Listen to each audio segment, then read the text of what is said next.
What's up, you guys? So today we're going to be doing another Hammond collection tour review on a figure that I've had for, well, a relatively little while. I mean, only had this figure for like a couple months, but I haven't gotten around to reviewing it, so I'm just going to review it today.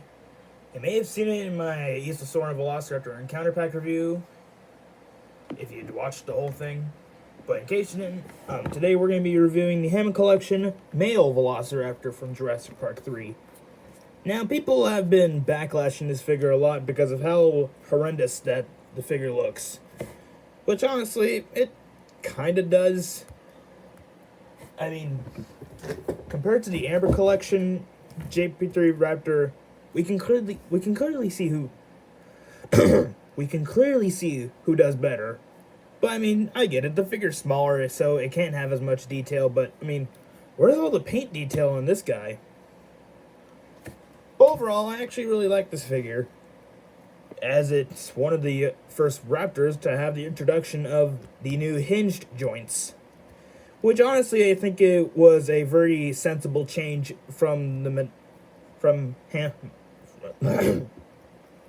think it's a very sensible change from Mattel because, well, I mean, initially whenever we had ball joints in the necks, like for example the Jurassic Park Raptor, it just didn't work that well.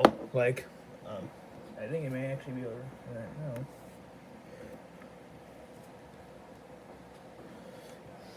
Never mind. Well, essentially, the Raptor's ball jointed neck didn't work that well. I used to hate the concept of it, but now I actually really like the concept.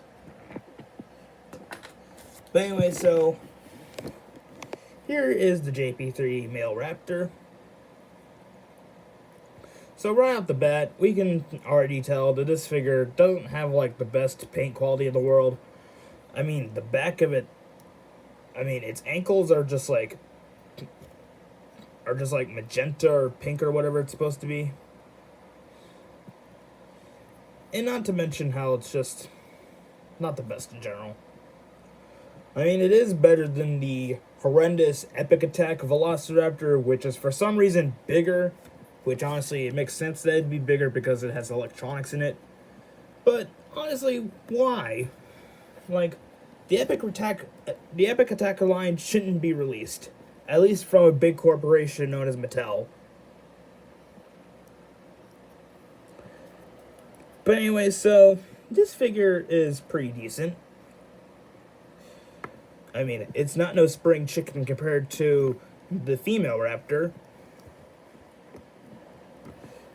Which, honestly, the female Raptor is now one of my favorite Hammond collection figures on the smaller size. Currently, my favorite one on the medium size ones is the Concavenator, but I mean, this isn't the Concavenator time. It's the JP3 Raptor time. So, yeah. In case you want to see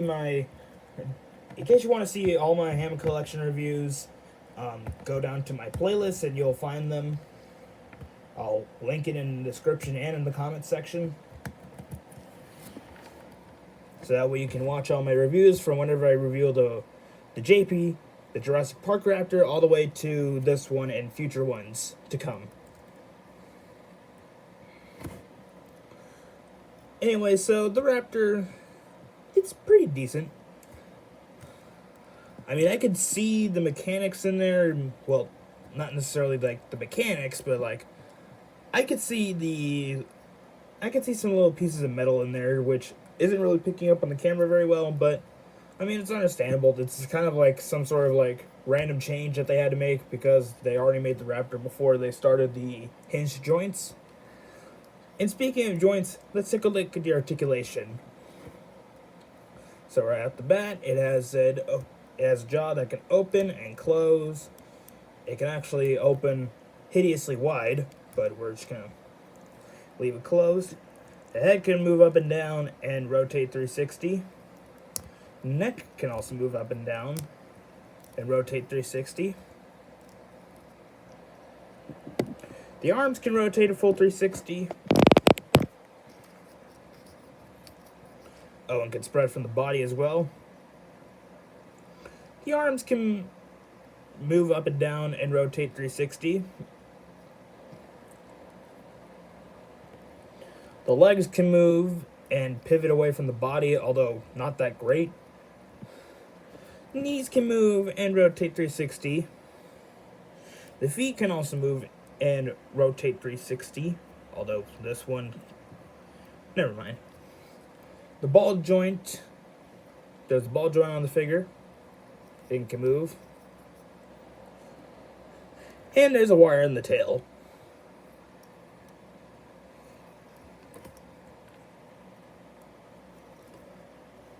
Now, the thighs, well, they're really, really unnaturally thick. Like, they're like, damn, boy, he thick. Except it's not that.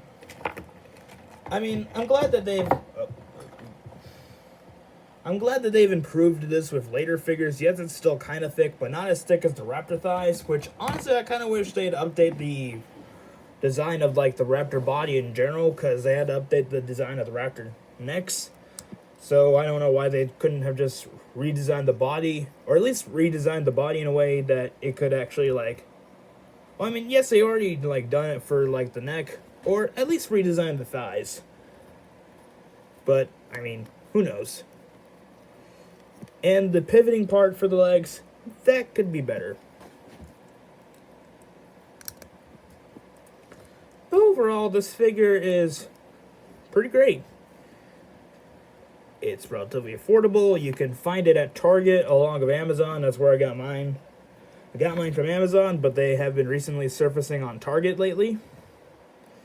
After months of them not arriving there.